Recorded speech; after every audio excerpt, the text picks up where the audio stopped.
We are working some breaking news regarding the vaccination process in Rhode Island. Tonight, the Department of Health confirmed they'll be using 5 existing regional clinics to administer shots to people 75 and older.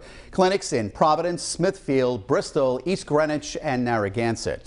We're told cities and towns will get allotments to use at whichever clinic they are assigned to. It will be a small number of doses to start. And this as we await further details about who will be eligible to receive the COVID-19 vaccine in phase 2. The Department of Health is expected to make that announcement tomorrow. While the Department of Health had been leaning toward prioritizing people by age, health conditions, and geography, Lieutenant Governor Dan McKee is calling for groups like teachers and legislators to be prioritized. 12 News reporter Kim Kalunian spoke with the Department of Health today and has new reaction ahead of tomorrow's announcement. Kim? Well, Shannon and Mike, the good news here is this. As of next week, the state expects to be getting about 3,000 more first doses of the Moderna vaccine, which means hundreds of more people can get vaccinated each day. But it's who will be at the front of the line that's still a big question. It was Friday morning when the state's COVID-19 vaccine subcommittee rolled out this proposal, prioritizing vaccine distribution in phase 2, primarily based on age and not occupation. But then on Saturday, but the teachers need to be elevated in order for our economy to open up.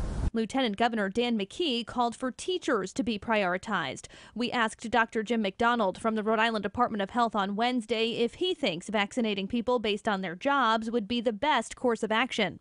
I think if you did it by age, like 65 and older, for any occupation, it would make a lot of sense because then you're getting the high-risk group.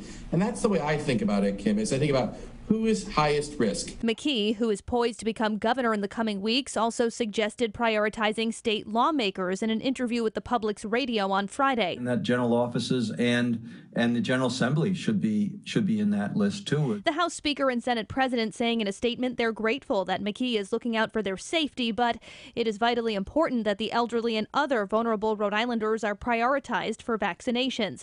A volunteer spokesperson for McKee's transition team tweeting Wednesday, as long as the General Assembly does not meet remotely, they need to be vaccinated so the state can pass a budget and have a functioning government. Saying otherwise is cheap pandering. On the bright side, Dr. McDonald says more vaccine is coming as of next week, meaning hundreds of more people can get their first shot. We're getting more Moderna vaccine next week, so we're getting 14,000 doses a week, and starting next week, we're getting 17,000 doses a week. Now, despite his calls for certain groups to be elevated, Lieutenant Governor Dan McKee has also said that he does believe older adults with underlying health conditions should be getting their shots first. Live in studio, I'm Kim Kalunian, 12 News.